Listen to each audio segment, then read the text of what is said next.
पलवल के खेल मंत्री ने भगवान श्री कृष्ण की प्रतिमा का शुभारंभ किया है। पलवल में हरियाणा सरकार के खेल एवं युवा सशक्तिकरण एवं उद्यमिता राज्य मंत्री गौरव गौतम ने महर्षि दयानंद चौक पर लगभग 1,33,00,000 रुपए की लागत से निर्मित भगवान श्री कृष्ण अर्जुन के दिव्य रथ और शंख की भव्य प्रतिमा का लोकार्पण किया। इस अवसर पर मंत्री गौरव गौतम ने कहा कि यह परियोजना केवल चौक के सौंदर्यीकरण तक सीमित नहीं है, बल्कि ब्रज संस्कृति और भारतीय सांस्कृतिक विरासत को सहेजने का एक महत्वपूर्ण प्रयास है। उन्होंने कहा कि श्री कृष्ण अर्जुन रथ की यह प्रतिमा युवाओं और आने वाली पीढ़ियों को प्रेरणा देगी। नगर परिषद द्वारा चौक पर आधुनिक लाइटिंग, हरित विकास और आकर्षक फिनिशिंग का कार्य भी किया गया है।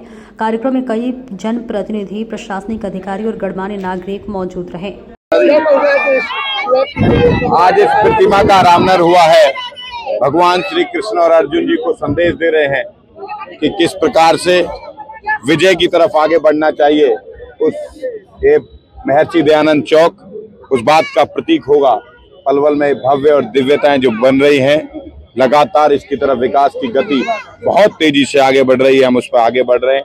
हमारा जो संकल्प और प्रयास है, जो हमने पलवल की पूजनीय जनता जनार्दन से वादा और संकल्प किया है, उसकी तरफ हम आगे बढ़ रहे हैं कि इस प्रकार से पलवल को और अच्छा बनाया जाए।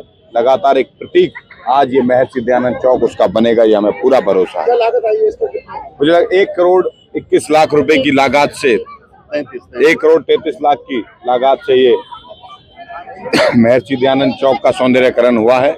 आने वाले समय पर आपको और सुंदरता, सड़कें लगातार बनती हुई दिखाई देंगी, चाहे मॉडल रोड्स हों, चाहे वो सीसीटीवी हो, लगातार होते हुए दिखाई देंगे। मंत्री जी, विकास कार्य को लेकर क्या कहेंगे?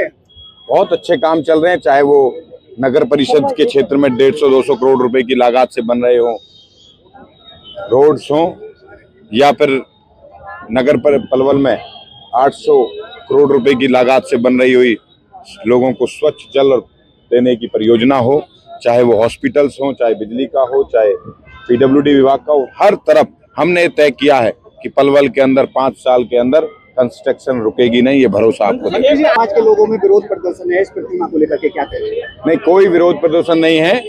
महर्षि दयानंद सरस्वती जी की मूर्ति भी जल्दी आपको लगी हुई दिखाई देगी कहीं ना अच्छी जगह। पार्थ को लेकर आपने अभी जानकारी दी है कि किस तरह से अभी आपने अपने संबोधन में भी कहा है।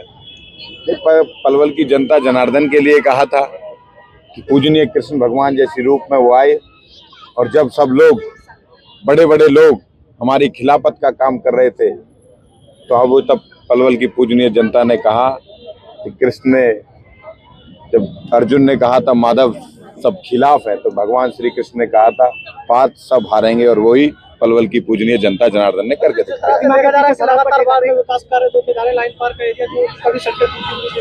लगातार जो बेचारे 35-35, 30-30 साल से लोग परेशान थे, उन सब कामों को करने का हमारा प्रयास है और हमने कर भी दिया है। Thank you.